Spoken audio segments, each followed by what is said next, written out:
that he graced us to share his knowledge and enhance our mental rights with his wonderful talk. Now, carrying forward today's event, I would like to invite our respected Vice Principal, Sir Professor Kamal, to give a few inspiring words to our audience. Over to you, sir.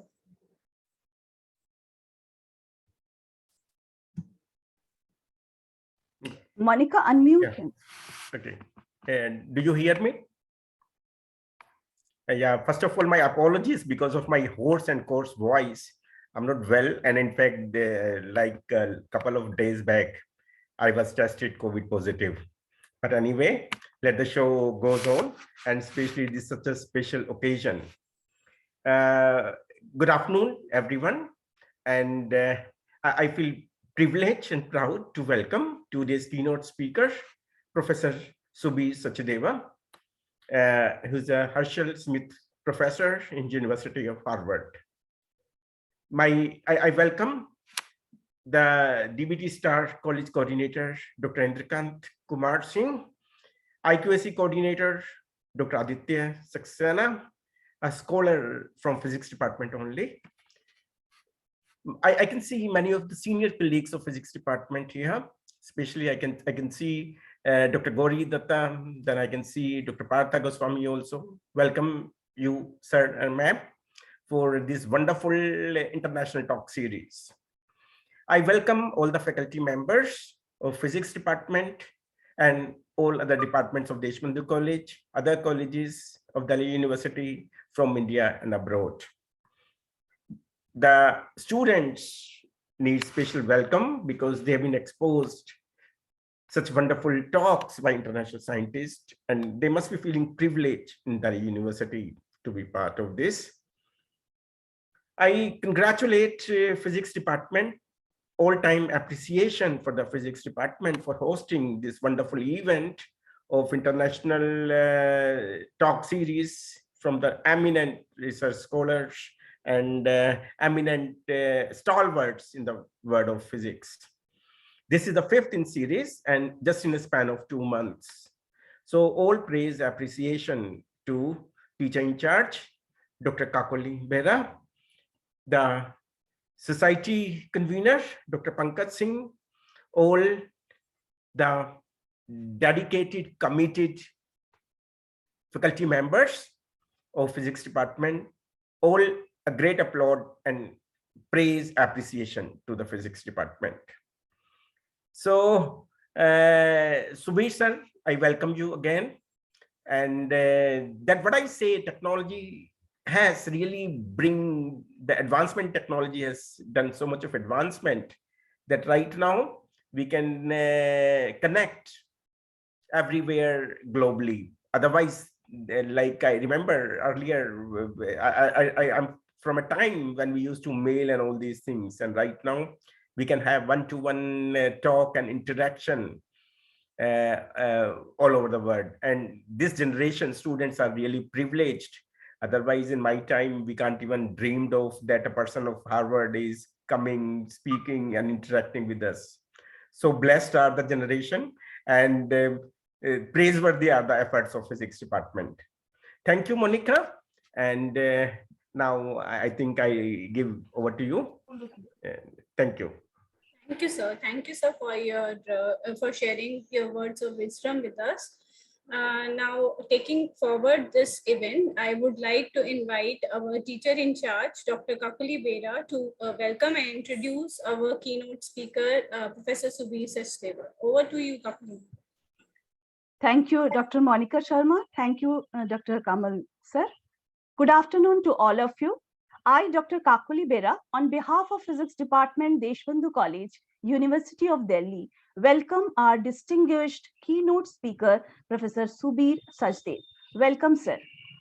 I also welcome our Principal Sir, Professor Rajiv Agarwal, Vice Principal Sir, Professor Kamal Kumar Gupta, all the faculty members, all research scholars, students of all postgraduate courses and undergraduate courses from University of Delhi and also from other universities in India and abroad.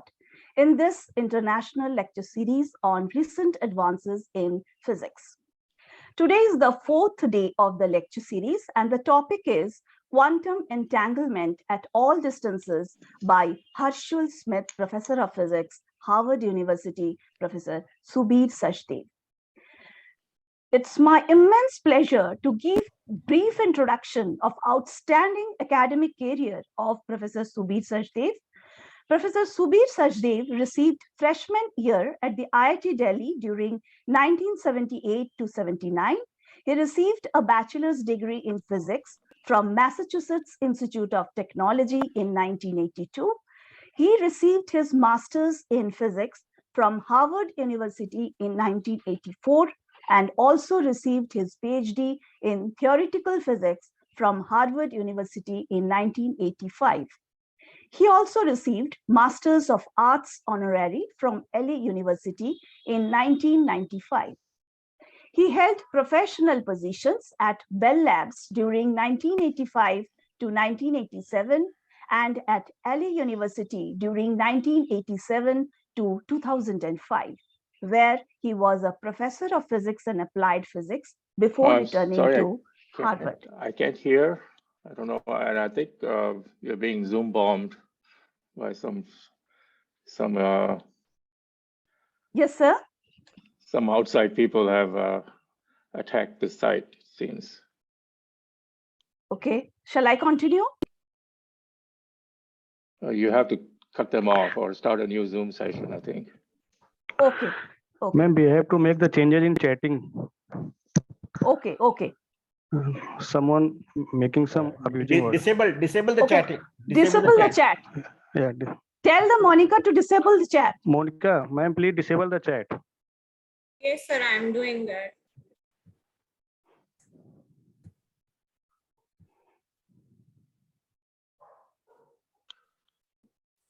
Hello. Yeah, I think we need to start another session. I don't know if you can hear me.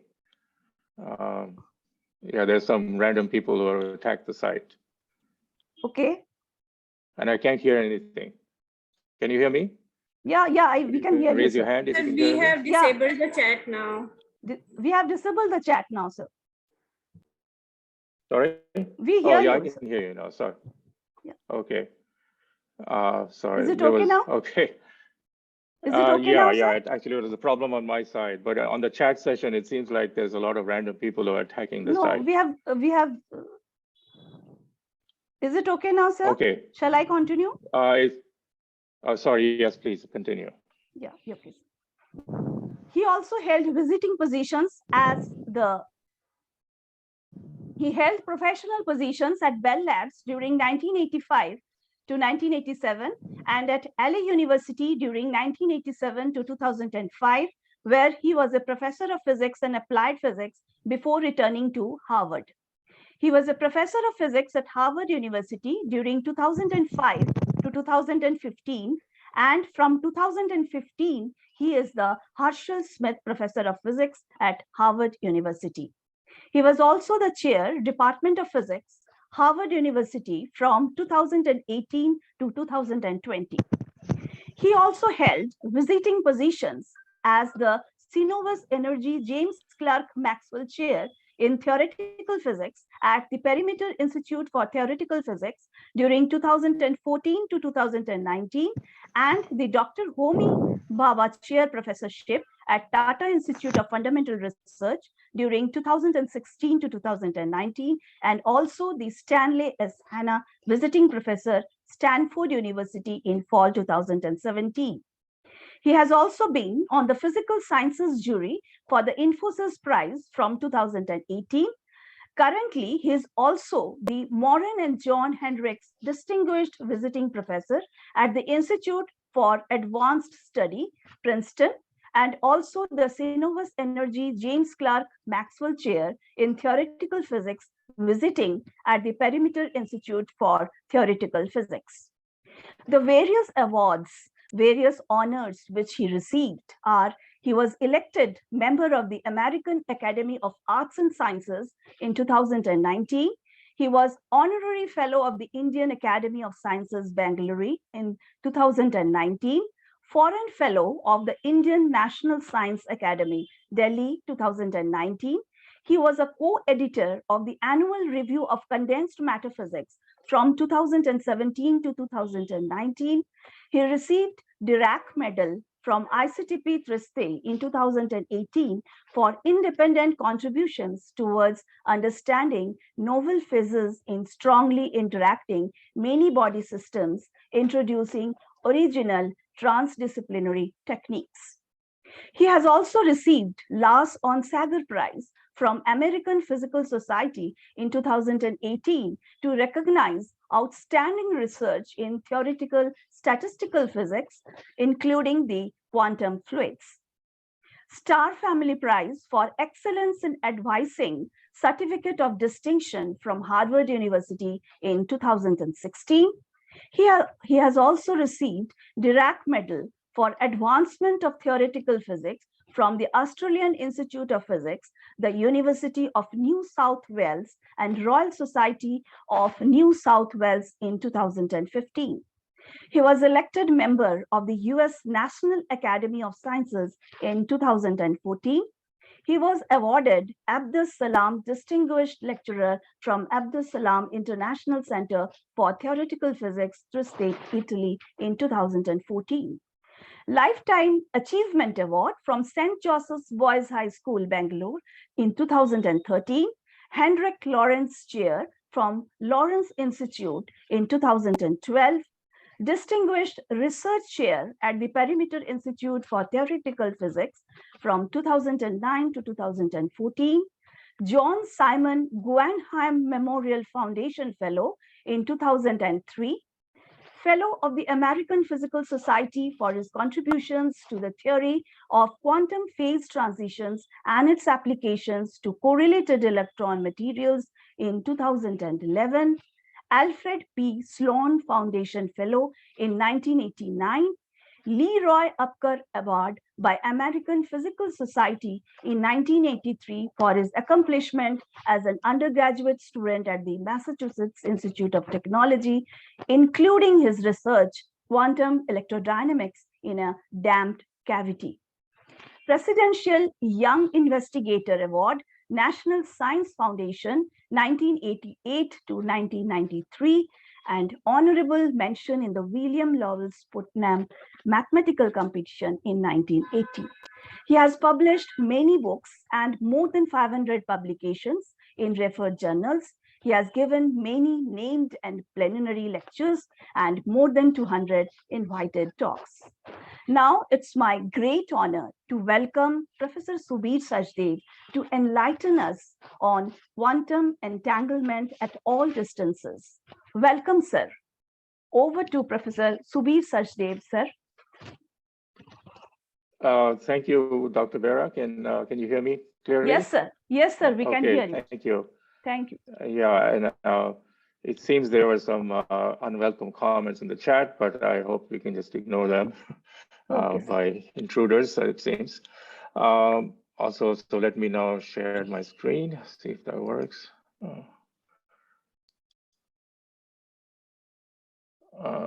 Yeah, so let's see.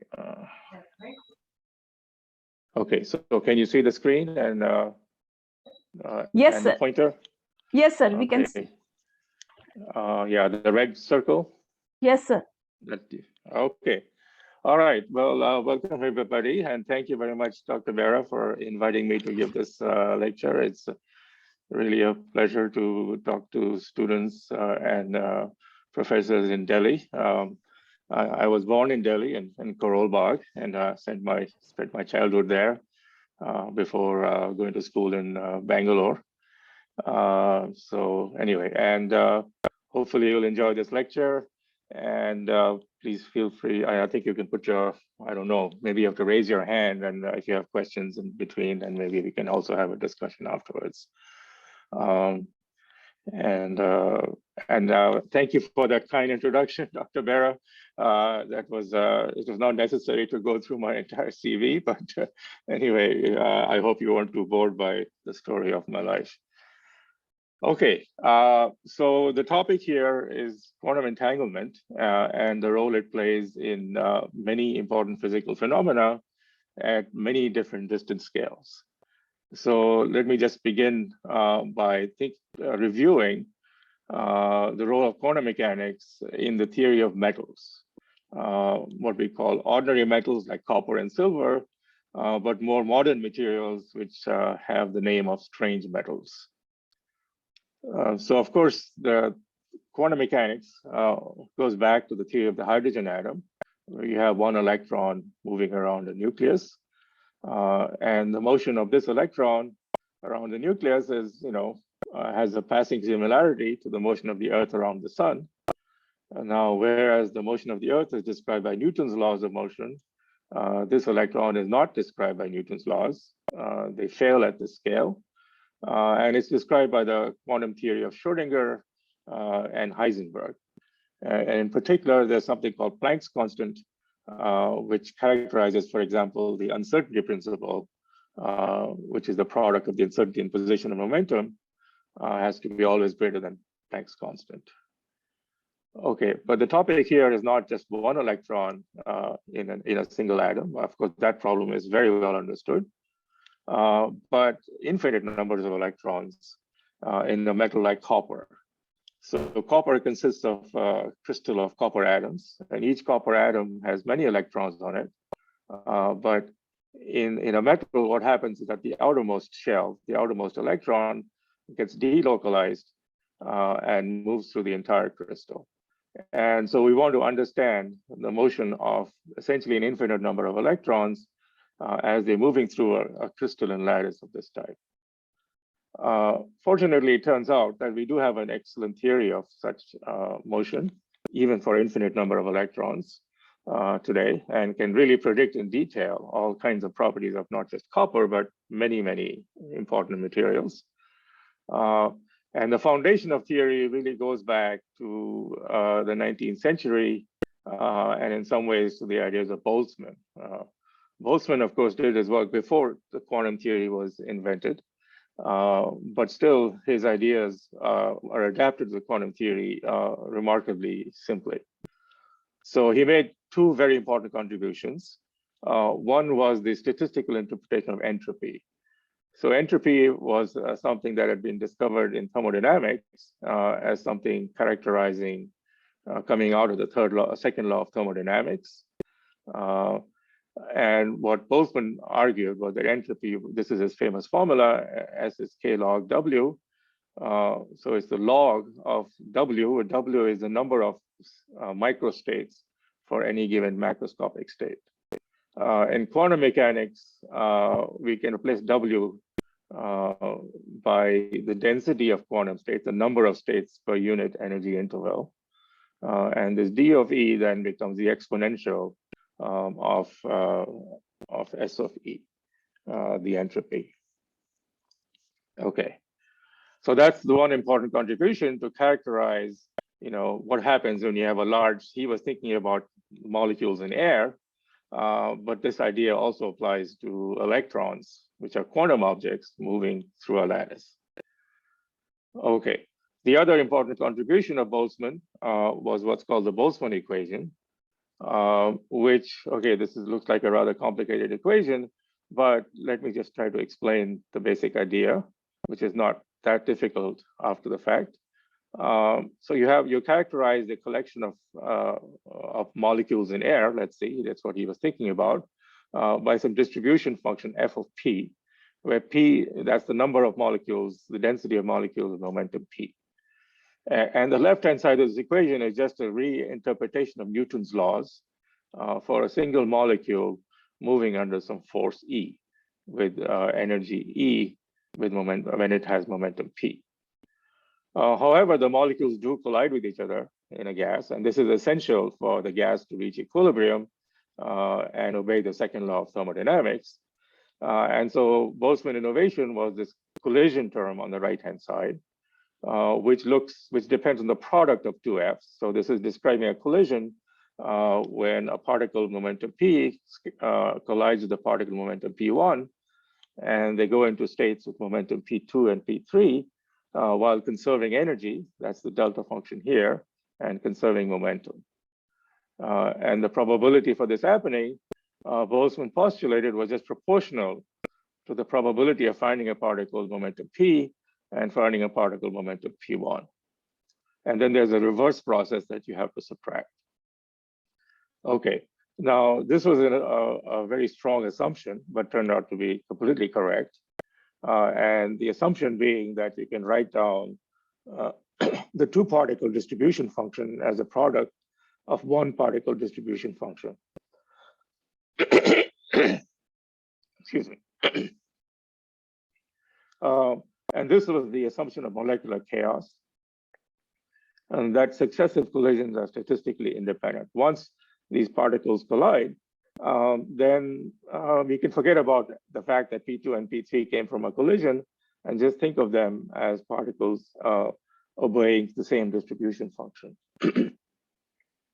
So a lot of people questioned this assumption at the time, but hindsight has shown us that Boltzmann was completely correct.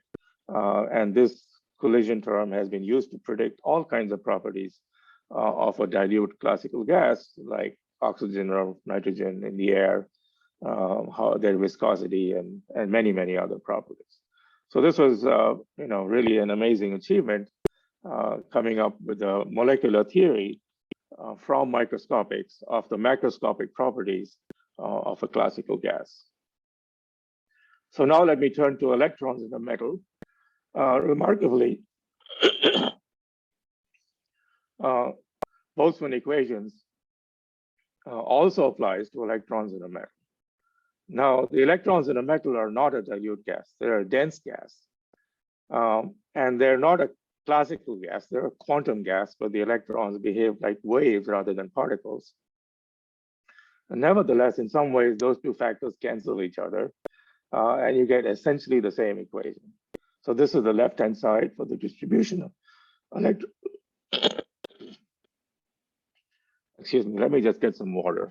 Just a second.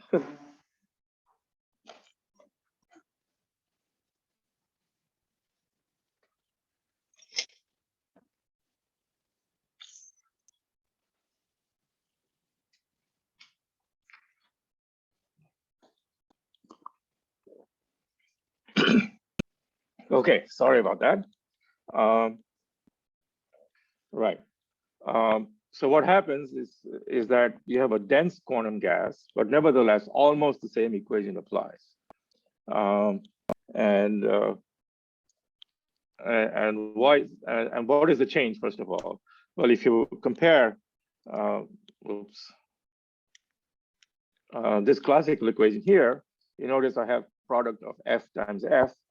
And I look at the quantum equation, the only change are these extra factors of 1 minus F and 1 minus F. And these factors account for the exclusion principle. This tells you, because of quantum mechanics, electrons obey the exclusion principle. So you cannot put two electrons in the same momentum state. So when the scattering happens, if particle P scatters off particle P1, then it has to go into a state that's empty. So you have to multiply this by the probability that state P2 is empty and state P3 is empty, and so on. And once you make that change, in fact, everything goes through. Just have to account for the exclusion principle. And the point again now is that these collisions are still very rare because either F is 0 or 1 minus F is 0. All states are either fully occupied or fully empty. And so that makes collisions rare in a dense gas. This is very, very different reason for classical gas, where the collisions are rare simply because the gas is dilute. Anyway, so this equation, it was understood, I would say, in the 50s or 60s that this equation applies to electrons in a metal. It's really the foundation of almost everything in condensed matter and solid state physics today. And it predicts all kinds of things, including the resistance of copper and how it depends on temperature and how copper reacts to light and so on and so forth. All of that comes about by solution of the Boltzmann equation. Okay, so among things that that come out is that the time between two scattering events of any electron becomes very long as temperature goes to 0. In fact, diverges as 1 over temperature squared. This comes from the solution of Boltzmann's equation. And from this, you then conclude, if you look at the resistivity of copper as a function of temperature, it will be a constant plus another constant times T squared as temperature goes to 0. So this is something you can check experimentally, and certainly that works very well, and you can even get very good estimates of this coefficients. Now you can ask, why is this description in terms of nearly independent electrons by Boltzmann equation valid? And when does it break down? What is the necessary criteria? So if you think about it a little bit, you can come up with a kind of like a quantum uncertainty principle. Roughly speaking, that the uncertainty in the energy of any electron is kT. That's what Boltzmann taught us. But the uncertainty in energy from quantum mechanics is h bar over tau. That's the Heisenberg uncertainty principle applied to energy. And so that tells you that particles are well defined with a definite energy as long as the collision time tau is greater than what's now called the Planckian time, which is as Planck's constant divided by temperature measured in units of energy. So there's a certain time, the inequality that has to be obeyed, that tau has to be much bigger than h bar kT, and then you're confident that the Boltzmann approach would work. Okay. So that's the self-consistency of the whole theory. You compute tau of the Boltzmann equation, you find that it satisfies, is much bigger than the Planckian time, and then therefore you're happy that the whole theory hangs together. And indeed it does, as it works with experiments. Okay, so if all is so good, why do I need anything more?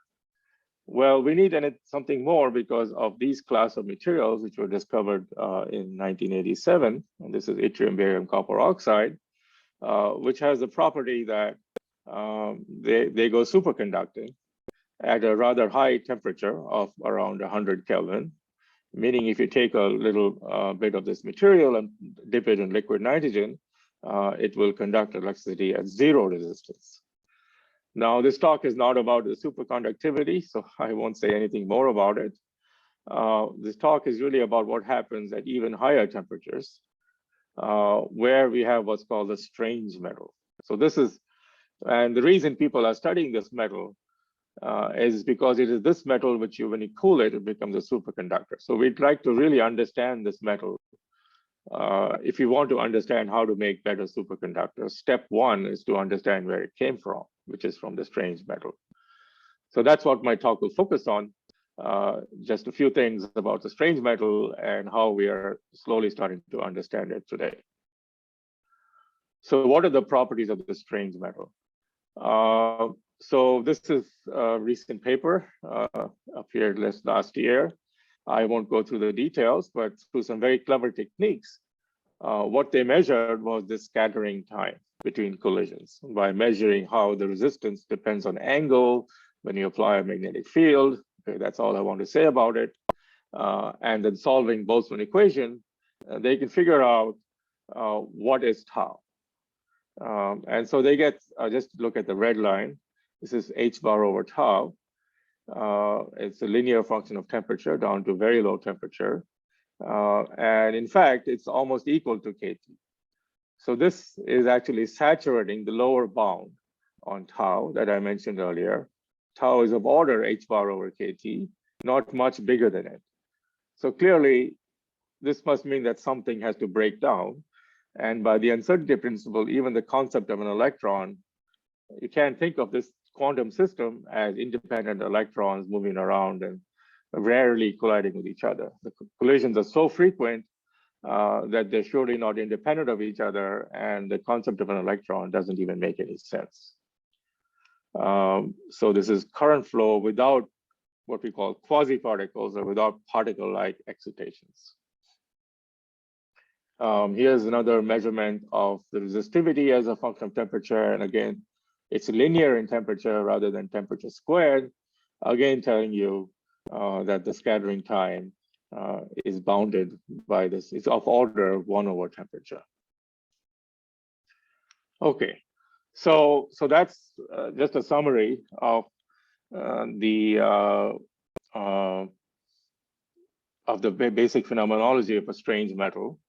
It's a metal in which Boltzmann, very, very successful picture of thinking of a gas or a liquid as just independent electrons or particles moving around fails completely. And we get what's called a strange metal. And so previously we used to use Boltzmann equation to describe the resistance of such a metal.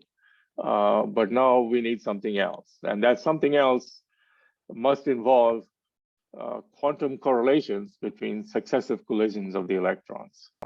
And so, in other words, which are something I'll say a bit more about soon, the electrons are entangled with each other, and there's an entangled soup of electrons that's carrying current. And we need a theory for that to replace Boltzmann theory, which has worked for over 100 years. And this theory better be such that when you think in terms of a collision times, it gives you a collision time of order 1 over temperature. And finally, once you have such a theory, then why does such a metal go superconducting at a high temperature? That's another question which that's a question I will not address. But again, that's something that many people, including us, are thinking about. Okay, so the key ingredient of the theory that we need to put in, which is entirely missing in Boltzmann's equation, as I've already indicated, is entanglement. So let's just begin very simply by thinking of entanglement of a pair of electrons, review some very basic facts. The most remarkable new idea of quantum theory is the principle of superposition, that any physical system, be it an electron or a cat, can be a superposition of 2 or more states. So the electron can go into the left slit or the right slit, or a superposition, and a cat can be both dead and alive. Of course, that's just a joke. But let's just take 2 electrons when certainly they can be superposition states. And the simplest place where you have such superposition is in something as simple as a hydrogen molecule. So I began the lecture by talking about a hydrogen atom, where you had, I don't know why okay, I hope you can see the arrow. Okay, hydrogen atom, where you had a single electron around a nucleus. And in a hydrogen molecule, you have 2 electrons, one on the first nucleus and the other on the second nucleus. But the actual state of the hydrogen molecule is an entangled state of the 2 electrons. Now, each electron has a spin, which I'm representing by a spin up or a spin down. So you can have one state where the left electron is up and the right electron is down, and the other state which has the opposite assignments. And the actual state of the hydrogen molecule is the sum of the 2. It's up, down, minus, down, up. It's a superposition of these 2 states. It's really in both states at the same time. Okay, so that's what happens in a molecule. But then in 1935, EPR pointed out that if you accept this fact, it leads to some rather bizarre consequences, not just microscopically, but even on macroscopic scales. Which is, imagine you can separate the 2 electrons without disturbing their spin. Okay, this is a thought experiment and very hard to do, but in principle can be done. And now, so this electron is with me and the other electrons with you. You could even separate it across the Earth as long as you don't disturb their spin while you're separating them. And quantum mechanics would say that the 2 electrons are still entangled. So there's now long-range entanglement between a pair of electrons. And one consequence would be that if I look at my electron and see it's down, then yours at that moment collapses, as we say, to the up state. And if I see mine and it's up, then yours is down. And so there seems to be some highly non-local action at a distance or spooky action at a distance, which Einstein thought couldn't possibly be right. Something had to break down for this possibility, for this kind of process to work. Okay, that was 1935. But today we know that, in fact, quantum theory is completely correct, and Einstein's skepticism was misplaced. And so here's an experiment reported in 2015. There have been many others since then, and even before, actually, where they separate not 2 electrons, but 2 photons and measure their polarization state and see that the analog entangled, they remain entangled no matter how far apart they are. Okay, so that's just a quick review of what's entanglement. So now let me talk about entanglement before I come back to strange metals. Let me talk about entanglement in black holes on astrophysical scales. It seems a rather strange thing to do, but hopefully the connection will be clear by the end of my talk. So what's a black hole? Well, a black hole is really just a very, very dense star. So for every star of mass m, you can define a radius r, which is 2gm over c squared, where g is Newton's constant of gravitation and c is the velocity of light. So for example, if you take the Earth's mass, the radius is 9 millimeters. Call it the horizon radius. So now if you take this mass and compress it to a radius smaller than r, so you'd have to compress the Earth to the size of a pea. And then matter is so dense that you get a black hole. And what happens is that even light cannot go outside a black hole. It gets attracted back to the inside of a black hole by the gravitational force in Einstein's theory of general relativity. So this was purely theoretical construct in, I think, 1920 something, that when Schwarzschild first realized that black holes exist as solutions of Einstein's equations. But today we know they're actually there. People observe them regularly, mergers of black holes by the LIGO observatory. And there's one black hole at the center of every galaxy, it seems, including the Milky Way. All right, so that's a black hole. It's a completely opaque object, which is just a sphere sitting there once it forms, from which nothing ever escapes. But then what about quantum mechanics? Does quantum mechanics allow anything to escape from a black hole? And this was a question first investigated by Bekenstein and by Hawking. And the answer was yes. It's a very slow process, but it's something very interesting. And again, it's intimately connected to entanglement. So now let me take my entangled pair of electrons and do another thought experiment, where I put one electron inside a black hole and the other one outside a black hole. And quantum mechanics says that they're still entangled. This is if such a thing happened, they would still, in a sense, feel each other across the horizon. So if you look at your electron and you see it down and you're outside the black hole, safe, the electron that's being crushed inside the black hole will at that moment, if it was entangled in the past, collapse into the up state, or vice versa.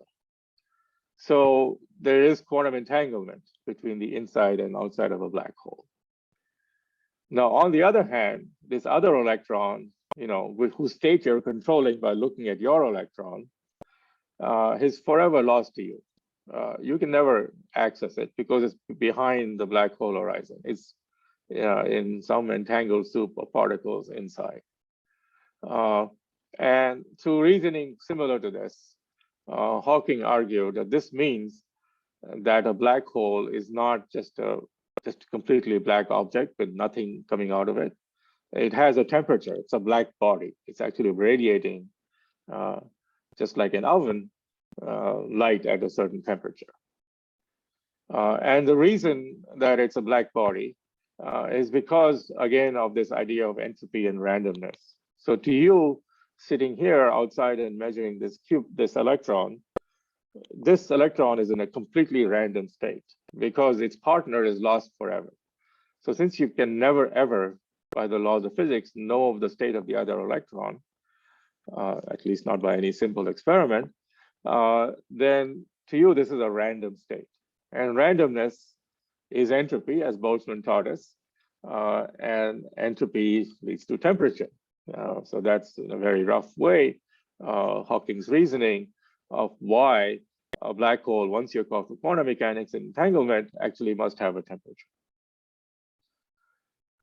So in fact, Hawking actually computed the temperature by methods closely related to what I just described.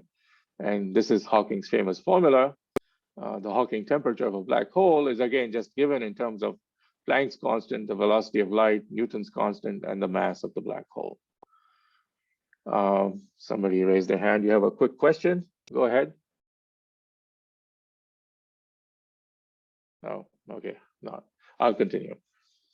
All right. So, and Hawking also computed the entropy of the black hole, and you obtain this formula. And this is also very surprising because the entropy is proportional to the area or surface area of the black hole. Now, this is completely different from anything Boltzmann ever computed. For Boltzmann, the entropy was proportional to the volume of a gas. Or if you took electrons in a metal, the entropy is proportional to the volume of the occupied by the electrons. Here, it seems to be proportional to the surface area. Okay, so these are kind of remarkable facts. And they lead to this kind of picture here. First of all, the entropy is finite in this quantum theory. This means there are a finite number of degrees of freedom in a black hole. And how many degrees of freedom do I have? Well, it's proportional to the area.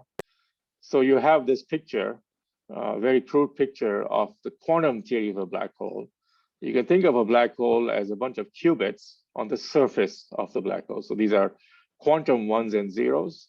They're fluctuating quantum mechanically and entangling with each other in some very, very complicated way. And the dynamics of these qubits entangling with each other on the surface of a black hole should be equivalent to a quantum description of the black hole from Einstein's theory, which was quantized by Bekenstein and Hawking. At least that was the hypothesis. And trying to understand this connection between this qubit description of black holes implied by the Hawking formula for entropy and Einstein's equations. That's really at the heart of a lot of recent work that I'll just give you a flavor of in the next 15, 20 minutes. Okay, now there's another, so this seems, all interesting, involves entanglement, but it seems rather far removed from strange metals, doesn't seem to have any connection other than the fact I'm using entanglement in some general way. But there's a rather precise connection. And that comes from when you compute what's called some kind of relaxation time of a black hole. So imagine you have a black hole and you have another black hole collides with it.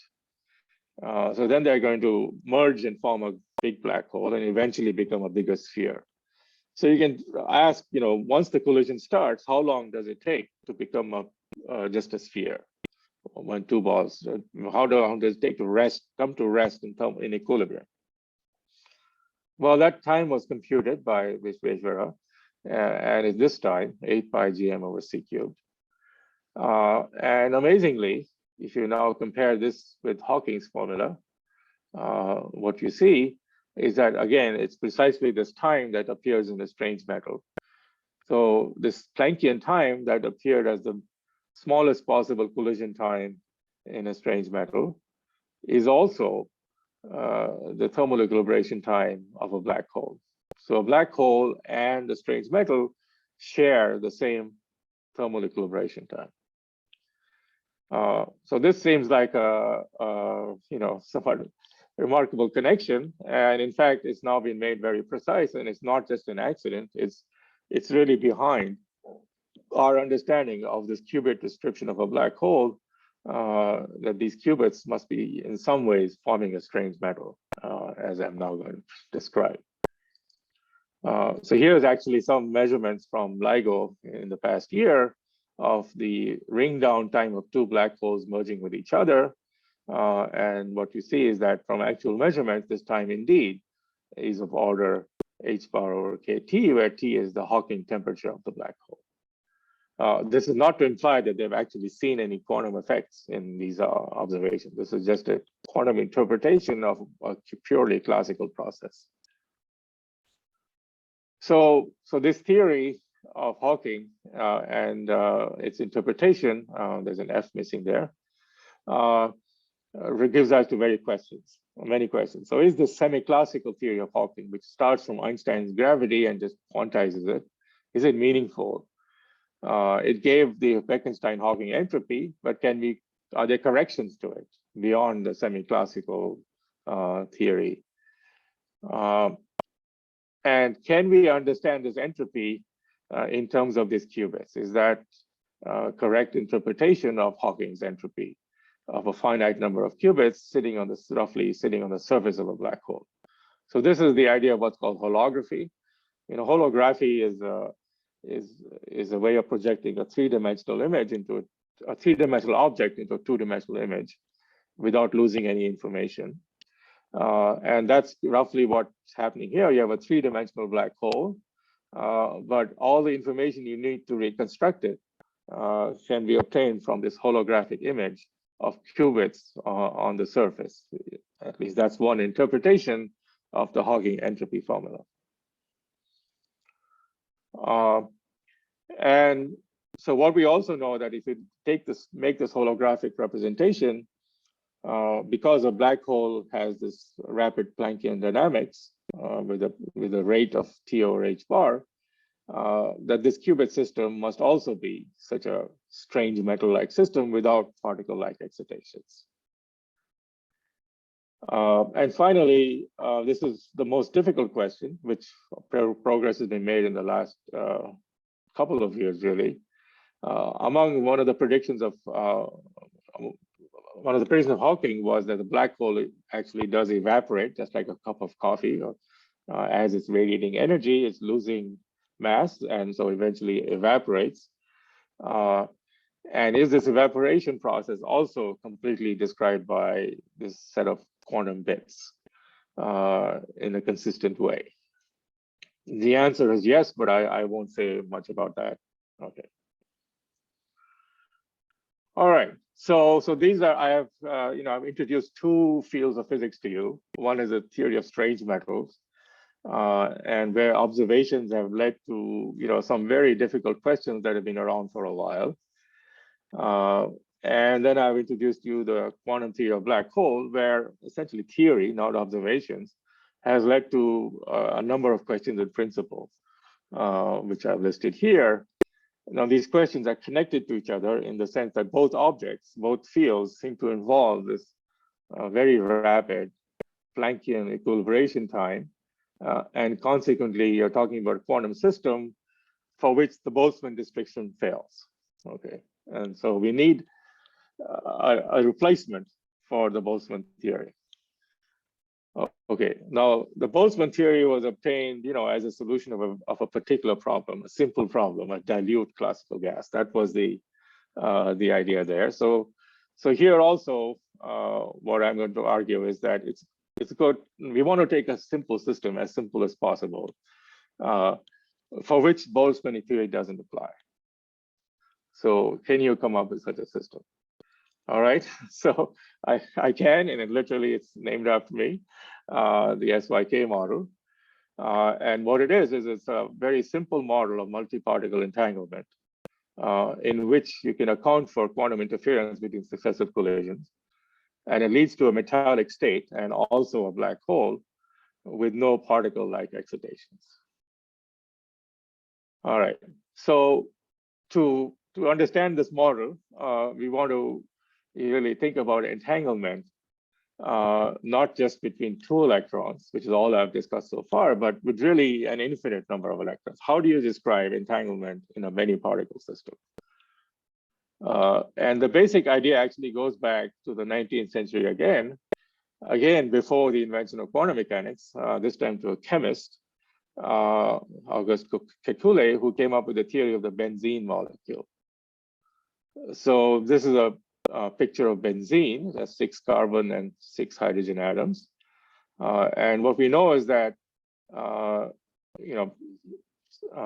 3 pairs of carbon atoms have a double bond between them. So let's just look at the extra bond. So the extra bond is an entangled pair of electrons between this carbon and that carbon. And so that entanglement can be in this configuration or in this configuration. And in fact, what we know from chemistry and what Kekule postulated, that it's really is in a resonant state. Today we'd say it's an entangled state. It's a superposition of both states. It's neither this nor that. It's this plus this.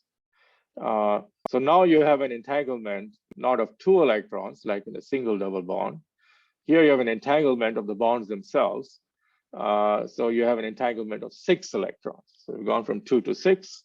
And benzene, in fact, one way to describe it is an entangled state of 6 electrons between this state and this state, sometimes now called a resonating valence bond. And if you look up Wikipedia, there's a story that this idea of benzene as this entangled state came to him in a daydream of a snake seizing its own tail. So inspired by that, I decided that I could say that I had a dream that was based upon the game of snakes and ladders, where you imagine there's electrons sitting on the sides of this board, and this electron is entangled with that one, and this is entangled with that one, and so on, and the snakes keep moving around. And that, in a nutshell, is the SYK model. So here's it with a little more explicit description. So imagine you have some random set of sites, and some of them are occupied by electrons. And now these electrons are entangling with each other. And how are they going to entangle? Well, they're going to entangle by moving in a correlated way. So for example, these 2 electrons move from here, this site to that site. Okay. So this is a process that's allowed in quantum mechanics. And every such process that's allowed in quantum mechanics comes with an amplitude, a complex number, whose square determines the probability for that process to happen. Now here we're dealing with quantum mechanics. We have to worry about quantum superpositions. So we have to deal with amplitudes, not with probabilities, unlike Boltzmann's equation. And so therefore, I have to associate with this process a certain amplitude. So this process has a certain complex number associated with it. And every time this happens, the equations of motion will acquire a phase factor associated with that complex number. And then you can pick another pair of electrons. And this process also has some complex number associated with it, and so on. So you pick any 2 electrons on any 2 sides, and they can move to a pair of empty sites with some amplitude. So to specify this model, I have to tell you what those numbers are. And once you tell me those numbers, those complex amplitude for any pair of electrons going from any pair of sites to any other pair of sites, once I know those complex amplitudes, I can then, in principle, determine the future. Except that's an impossibly hard problem, because I have, let's say, 100, even for 100 electrons, that becomes too complicated for any computer to solve, because you have, well, 100 to the power 4 amplitudes, but you have 2 to the 100 possible states, which is huge. So you can't possibly write down or solve the equation of motion over this 2 to the 100 dimensional space. Okay, so what do you do? So what we pointed out in '93 was that all you have to do is assume that every amplitude is a random number. It's some random number that depends on the details of exactly how you distributed these particles. But imagine it's a random number and all the amplitudes are uncorrelated random numbers. With that assumption, you can solve this problem for any given set of numbers. So in fact, with probability 1, you can figure out the solution in the large N limit for any set of numbers you give me. You know, there could be some very special set of numbers for which the behavior will be different. But for any set of numbers you give me, I can solve the problem with probability 1. I can't solve it exactly, but I can solve certain average properties of it, which in fact self-average as n goes to infinity. So that's the basic idea, the randomness, putting in a little bit of randomness and imagining and asking not to determine everything precisely, but with just a little bit of uncertainty allows you to solve the problem. Okay, I'll just leave it at that, and you can read various papers that say more about this. In fact, all right. I'm missing a slide here. What happened? Oh, well, sorry. Oh, it's over here. Yeah, this should have been earlier. So here, yeah, okay. So that's the model, and now you can solve it. And what you learn, and if you want to see the solution, look at this paper. This is a review article that we just put on the archive. So one of the things you find is that observables, including what we call the Green's function, indeed have this Planckian time relaxation. The natural frequency scale for all phenomena is just kT over h bar. But somewhat more surprisingly, you find that the low energy theory is expressed in terms of what we call a time reparameterization mode. So I won't go through the details of that. Well, for those of you who are technically minded, you can look this up over here. And this is similar to Einstein general relativity. So again, now this is the beginnings of a more precise connection to black holes, which also is expressed in terms of the curvature of space-time. And a graviton is essentially a space-time reparameterization mode.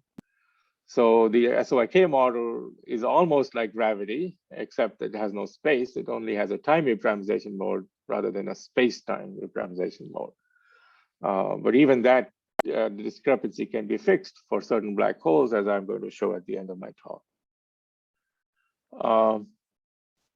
Okay, so one of the things you can do, let me just, yeah, I think I'll skip this, is put this on a computer and determine all the energy eigenvalues. Now you can only do this for very small systems. So this is for 16 sites. Put on a computer and determine all the energy eigenvalues. And here's a distribution of all the energy states of this SYK model. Now, if you look at the density of these states, so I told you that the density of states by Boltzmann was e to the entropy. So what you have to do is compute the entropy of the system. And that's been done. And what you find is that the entropy is this expression here, where there's S naught, there's some entropy down to zero energy at the bottom of the band. It was first computed by us in 2001. And then it increases as the square root of the energy. Now the energy is about an n, the number of particles in the system. And so this term in the entropy is also about an n, because E is about an n, there's an n here. Take the square root, you get an n. So the whole entropy is indeed extensive as we want it to be. But there seems to be a rather large entropy as you go to zero energy or zero temperature. Now, this seems to be in violation of the third law of thermodynamics, that entropy must vanish as temperature goes to zero. But that is, in fact, the third law is not a law. It's just a guess. There's no reason fundamentally for it to apply, actually, as this model shows.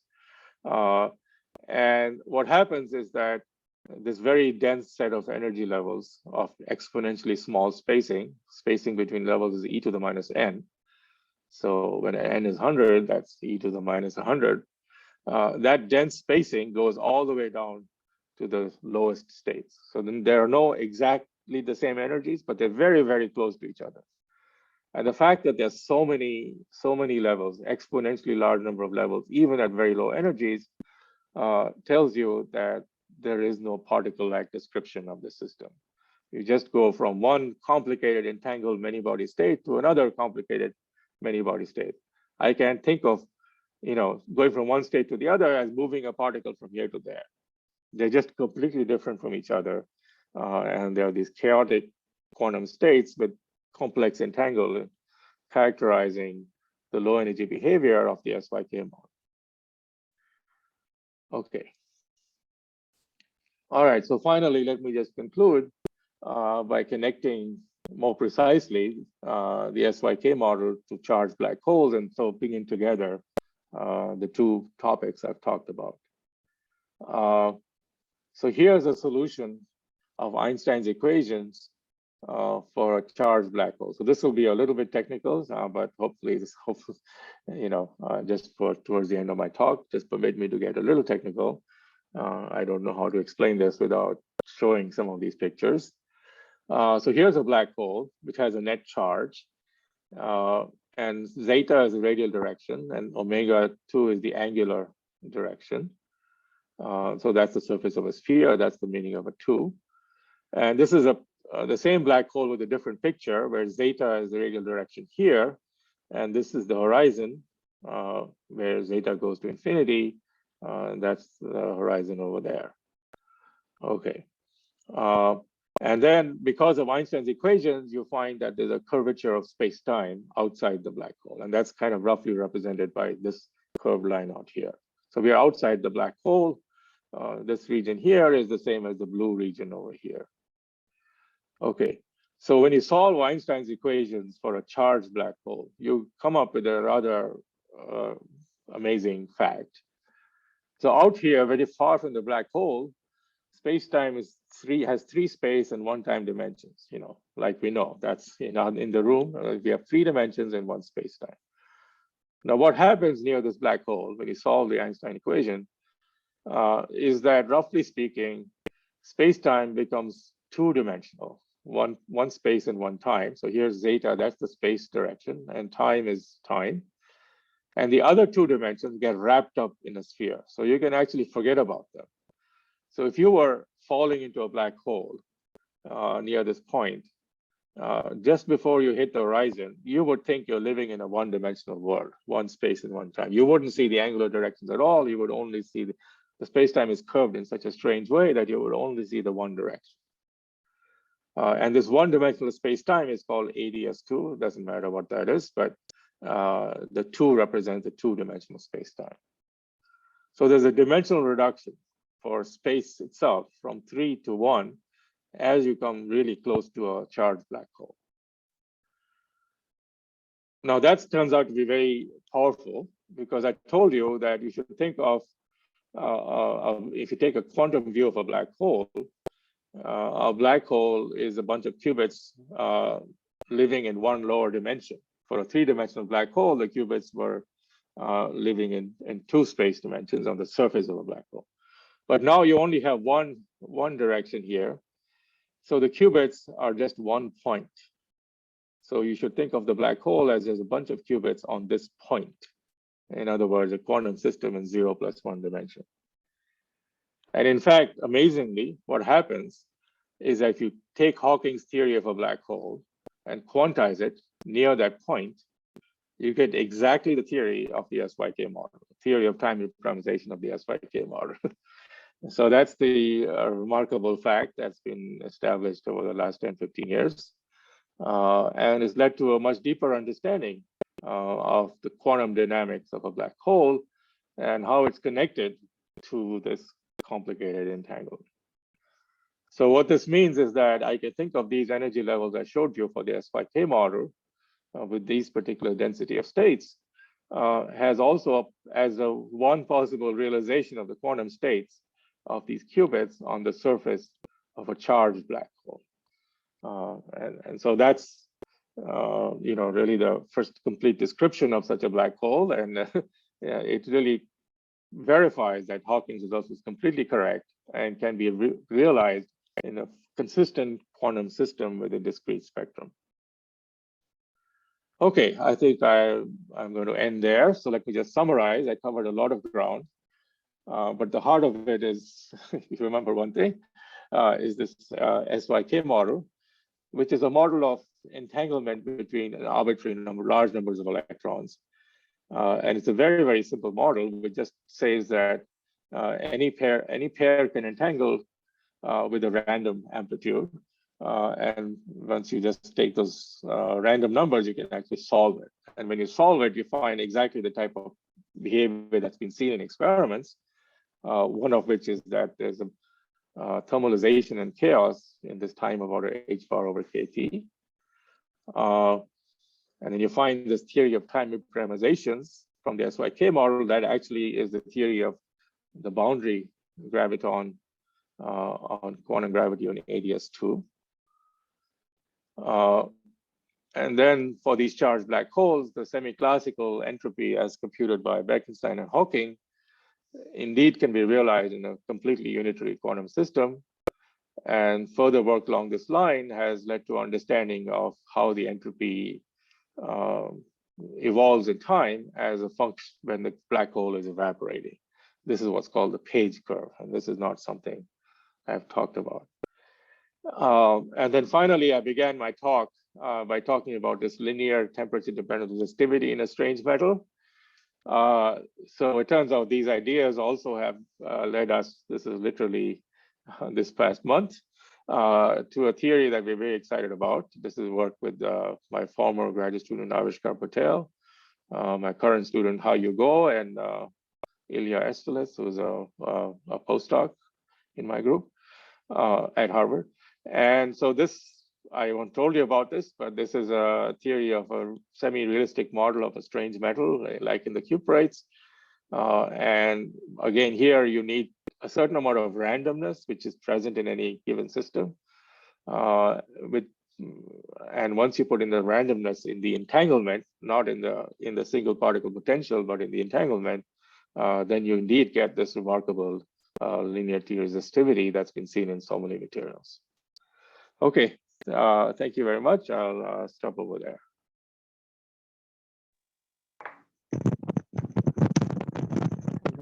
Thank you very much, Professor Subir sir. Now it's time for questions. Now session is open for questions. Sir, you have delivered very informative and wonderful lecture on quantum entanglement.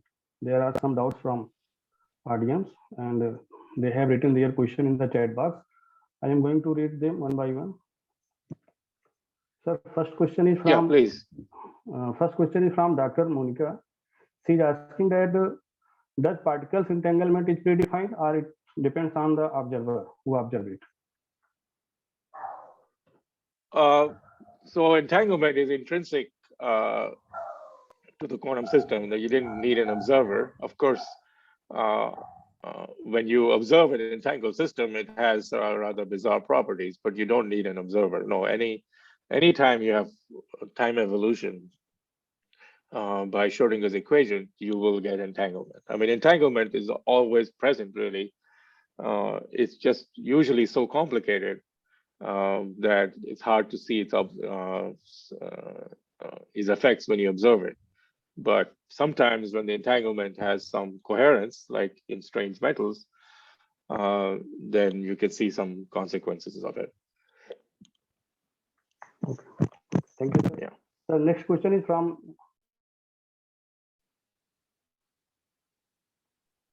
whether quantum entanglement already exists among the bodies in the universe, or it can be created by some means among the bodies.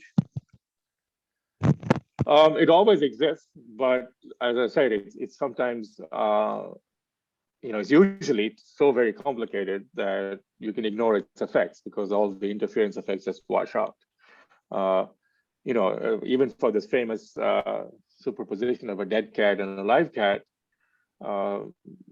you can say, can you entangle a live cat with a dead cat? Well, in principle, you can, but what's going to happen is that the live cat is going to breathe, and when it's breathing, it's going to entangle with the air molecules, and all of that entanglement will be so complicated that it'll completely destroy any effect of its entanglement with the dead state.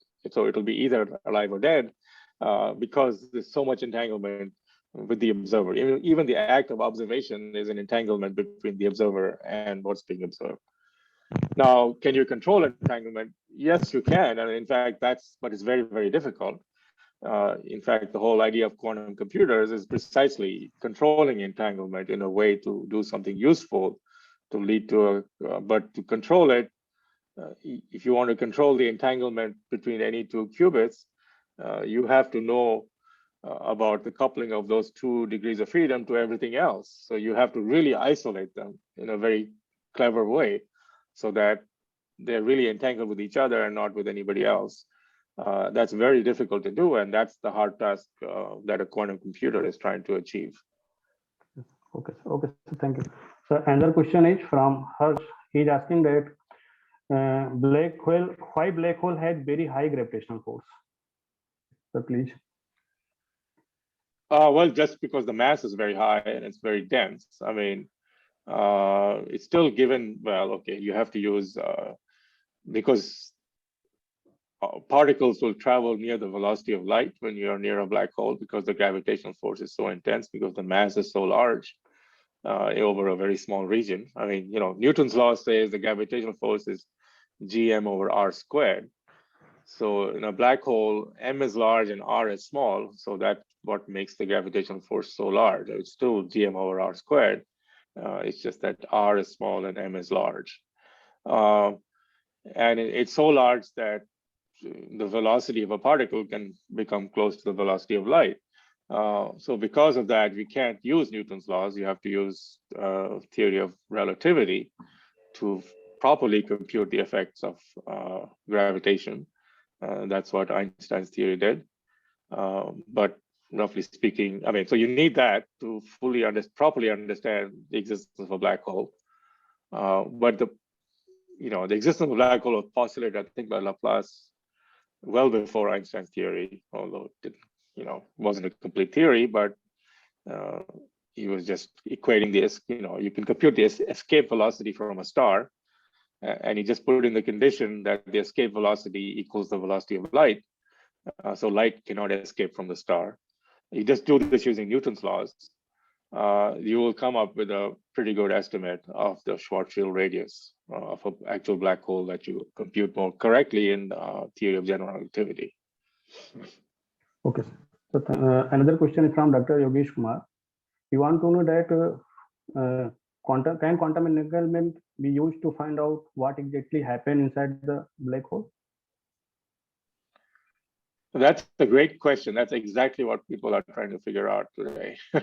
That's one of the big open questions. What is really happening inside a black hole? If you, of course, take Einstein's equations, they predict that the matter has squeezed down to a point at the center of a black hole. So there's a singularity. So that, of course, can't be right. I mean, matter, you can't apply Einstein's equation that matter is so dense at the center of a black hole. So you have to use a quantum theory. So there's some very entangled, chaotic quantum matter sitting at the center of a black hole. Yes, and what are its properties? Well, I think the Syk model is one, view of those properties. I mean, we know, it's a very simple model of those properties, where you have these dense set of levels which go chaotically from one many-body state to another many-body state. That's like a zeroth order picture. And now you want to determine, is there more structure in there? What else can you say? What's happening as you move around inside a black hole? Yeah, so that's very much a topic of current research, and this kind of Syk model and other related models are very much being used to answer that question today. But I don't think that's fully understood. The measurement will be very difficult, I think, to measure the intensity. Yeah, that's the other thing. It's right. So I'm not working on this question for that reason. I think it's intellectually a beautiful question, but yeah, it's beautiful. It's going to be hard to see how you're ever going to detect this kind of thing. But the consequence of the strange metal side, which is what I'm working on, is easy to see, and then there you can make predictions for actual experiments. Yeah. Okay, thank you. So another question is from Aditya Sagar Sukla. He want to know that if we have multiple entangled particles, will observing a particle will give information about the spin of every other particle which were previously entangled. So you want to know about the multiparted entanglement. If one particle is entangled, if there are number of particles and you are observing one, then how it will affect the other particles? Well, you just need to know the full wave function. Unfortunately, you can't predict that. For the simple example I gave for two particles, I assumed they were in this state up, down, minus, down, up. So I just knew from my study of the hydrogen molecule that they will be in that particular entangled state, up, down, minus, down, up. So Schrödinger's equation, I solve it, and I know that they're in that state. In the minus sign comes out from Schrödinger's equation, up, down, minus, down, up. And So I needed to know that. And once I know that, then I can predict what the measurement of one will do to the other. So when I have 100 particles in some entangled state, well, that becomes a much more difficult question because I don't know what precise state they're on.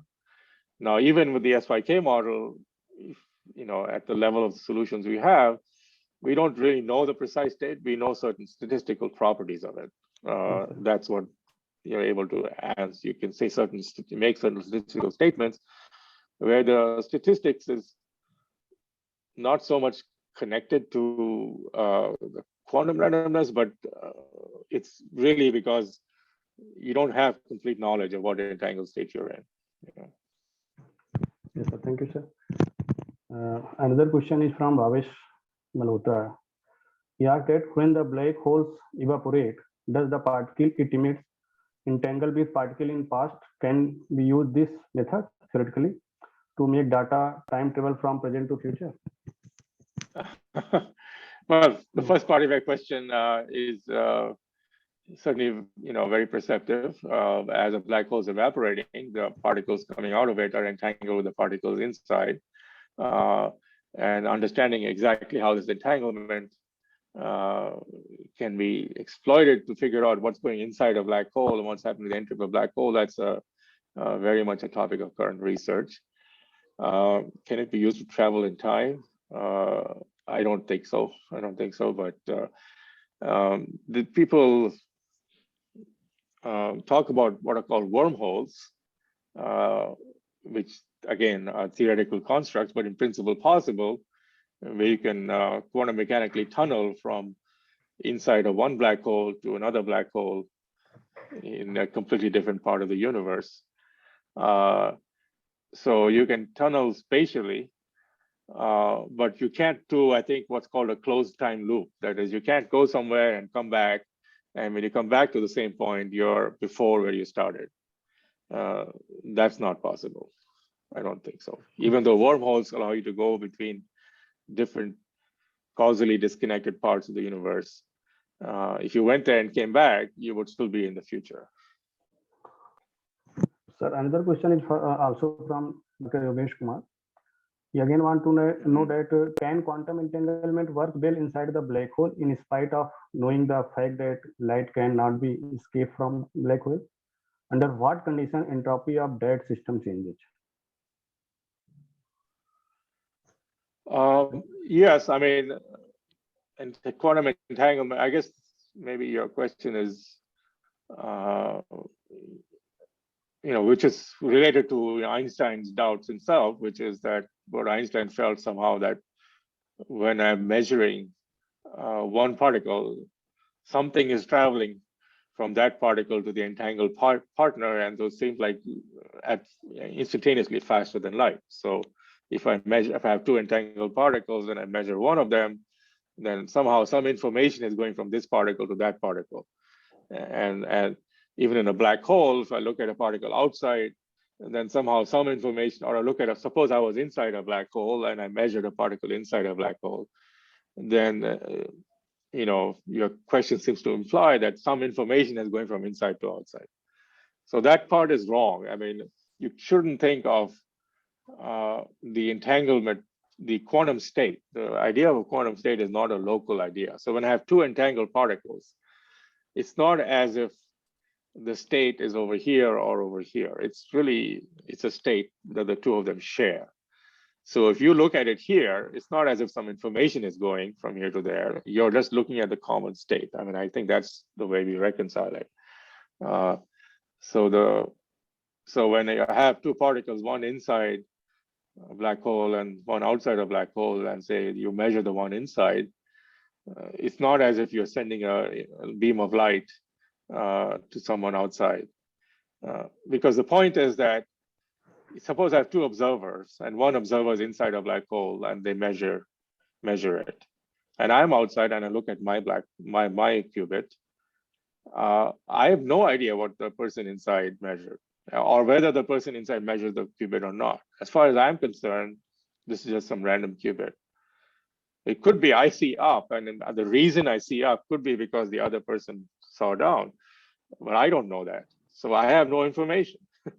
Now, if the other person, in the nick of time, wanted to send me a phone call and tell me that they measured down, well, unfortunately, they can't. So that's the part I can't figure out. You can't just make a phone call from inside a black hole to outside a black hole to tell you what you've seen and check that everything was consistent with entanglement. So that's why, in a sense, black holes have a temperature, because I can never find out if anybody inside the black hole measured the qubit or not. Okay, I don't know. I hope that answered your question. Okay, so another question is that if two particles are entangled, then how long they will entangle? Well, in principle, if they don't interact with anybody else, they'll be entangled forever. But then, if the particle meets another particle, then the entanglement will evolve in some complicated way. And that's exactly the type of problem you're trying to solve with the SYK model. Two particles entangle, and then two other particles entangle, and then these four particles meet each other. What happens? That is precisely the question that the SYK model is trying to answer. Well, you get even more complicated entanglement states, which we describe in some statistical way. I think there must be decoherence effect. So time duration must be limited. So that's right. So decoherence is simply the same thing as entangling with the environment. That's another word for decoherence. Yes, yes. When particle interact with the environment, then the amount of entanglement will decrease. So, well, no. The entire amount, if you have two particles, if this particle interacts with the environment, the entanglement between these two will decrease, but this particle will then entangle with the environment. I mean, it's entangled. You always have to say entanglement between what and what. So when you're decohering, decoherence is nothing but entanglement. It's entanglement with an environment. It's the same thing. okay, sir. Okay, but you're right. Bhavesh Malhotra, he is again asking, what if just in case when you entangle an subatomic particle with another, the wave function collapses immediately? So in the sense, spin of one becomes up and the other becomes down. In this case, there is no need for information to move faster than light. Yes, I mean, so to create an entangled state, it can be done very, very slowly. So, I had to, in the hydrogen molecule example, I had to have the two molecules right next to each other. So how do I make that state? Well, that's I could have had two hydrogen atoms. They form a molecule, and then they radiate energy, and they come back to the ground state. So all of that can take a long time, and they're right next to each other, and nothing is moving faster than light, and they're entangled. And now, if the hydrogen molecule is sitting there, they'll be entangled forever. But if you now separate them and look at one, where now you're doing something, then they in the past they were next to each other. That's when information went from the other to the one to the other. But it does once they're entangled, they can maintain that no matter how far apart they are. More question from Dr. Ruchika. She wants to know that is it possible for a black hole to eat the entire galaxy? If yes, approximately how long? I'm sure the answer is yes. I don't know how long. I mean, I think I'm not an astrophysicist, but there is a black hole at the center of the Milky Way. I think it is eating stars daily. Stars are falling into it all the time. And so it's growing. But how long will it take to eat the entire Milky Way? Who knows? I don't think that's, I'm sure it's the order of billions of years. Probably our sun will turn into a supernova long before that happens. So we don't have to worry about it. Yes, sir. Another question is but the answer is, I think, yes, black holes could, in principle, there hasn't been enough time for them to eat the entire galaxy since the Big Bang. But I see no reason why they couldn't. Another question is from Professor Partha Goswami, sir. Ma'am, please unmute. Yeah. Partha, sir, please ask your question. Yeah. Hello, I am audible. Yes, sir, you are Hello? audible. Yes. Yes, sir, you are audible. Professor, you had referred to in the last leg of your lecture ADS2 and CFT1 correspondence, correct? Yes. And Well, I didn't say mine, CFT1, it's an ADS2 SYK correspondence. Yeah. yeah, technical or effectively it is CF2 1. My question, however, is there is Einstein had never bothered about D equal 2. So Einstein's theory is not concerned anyway with D equal 2. So what is this ADS S2? Could you shed some light on it? Sure. Thank you for that question. Let me go back to my slides. Yes.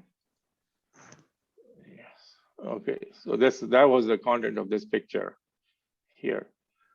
So you take the theory of Einstein and also Maxwell, because you have a charge. So you take the theory of Einstein gravity and Maxwell's theory of electromagnetism, and in 3 space-time dimensions. Okay, you take full Einstein theory in 3 space, exactly the R space-time, and you solve it with the boundary condition that there be a net charge at the origin. Let's just say there's some net charge sitting there, and there's some mass m. There's a mass m and a charge q, and just solve it with that boundary condition. And this was done by Reisner and Nordstrom. I forget, I don't know actually, probably in the 60s. So long after Einstein was not around anymore. And what you get is a solution which is called the Reisner-Nordstrom black hole. So this is different from the Schwarzschild solution, which was already obtained in the 1920s. This is a bit later. You look at a charged black hole. And if you look at the solution of Einstein's equation, then very far from the black hole, you're certainly in 3 space and 1 time dimensions. But what happens if you look at the metric close to the horizon, you find that the metric has 2 pieces. There's one piece which is 1 space and 1 time dimensional. And the other piece is just the metric of a sphere, which is the angular direction. So the omega-2 part is just the sphere. And the radial part is this hyperbolic space, ADS2. So that's a space of uniform negative curvature. And it turns out if you now do semi-classical quantization, you quantize gravity in this space, you find a theory which is exactly the theory of the SYK model. I didn't go into that detail, of course, but if you want to know more about this connection, I refer you to this article here. Okay, so I hope I answered your question. Okay. Thank you, sir. Thank you very much, sir, for making clear all the doubts of the audience. Now I request Dr. Aditya Saxena, sir, to conclude the session. Aditya, sir, over to you. Thank you so much, Vikram. First of all, it is my immense pleasure and an honor to propose this vote of thanks for such a wonderful and insightful session on the topic of quantum entanglement at all distances. And I'm really sure and I hope that the faculty and the students would have greatly benefited from such an exhilarating and insightful lecture by Professor Subir Sachdev. So, sir, first of all, I express our heartfelt gratitude to you from Deshbandhu College and from the Department of Physics of Deshbandhu College that you accepted our invitation and you have delivered such a wonderful talk on such a difficult topic, something which is right now at the forefront of research, especially in quantum entanglement. I would also like to express my gratitude to Professor Rajiv Agrawal, Principal Deshbandhu College. His constant guidance, motivation, and support has always helped us and enabled us to organize such lectures and other such programs, which are of great benefit to our student community as well as to our faculty. My sincere thanks to our Vice Principal, Professor Kamal Kumar Gupta, sir. He is always encouraging and is ever available to us whenever we want him for any kind of guidance and help and support that we require. My sincere thanks also to Dr. Kakuli Bera, teacher in charge, Department of Physics, Deshbandhu College. It is actually her brainchild to start this international lecture series. And madam, we are extremely grateful to you that today, through Professor Subir, we have had a wonderful speaker delivering a talk on such a nice new topic. My thanks also to Dr. Indrakant Singh, Coordinator, DBT Star College Scheme, under whose aegis this lecture has been organized, and Dr. Pankaj Singh, Convener, Physics Society, who has also been instrumental in the organizing of this lecture. I would definitely like to express my gratitude to all the faculty members of Department of Physics, especially our senior colleagues, Dr. U.P. Tyagi, Ms. Manju Rani, Mr. Ajay Pratap Singh Gehlot, and all our younger colleagues for their tireless efforts in making this lecture a huge success and also in ensuring that it materializes. My sincere thanks are also due to all our students who have been there for this lecture, and I'm sure that they would have greatly benefited. And I'm also sure that Professor Subir would definitely agree and will, rather I should say, indulge us that if we have more queries on this wonderful topic, he would oblige us by giving his time and his valuable inputs so that our students can be benefited further. And finally, I would like to thank the teacher coordinators for this event, Dr. Monika Sharma, Dr. Brij Mohan, and Dr. Ashwini Kumar Singh, and the technical coordinator, Dr. Monika Bajaj. So once again, Subir sir, my heartfelt gratitude and thanks to you for sparing your time and for coming and delivering this lecture. And I'm sure that your session, as well as the question answers that have followed, would have really, really helped everyone. So thank you so much. And back to Dr. Monika. Thank you. Thank you, sir. Thank you, Subir, sir, once again for this lecture. So the session can be closed now. Thank you, everyone, for participating in this lecture. Thank you, sir. Thank you, sir. Thank you very much. Thank you. It was a pleasure meeting you all.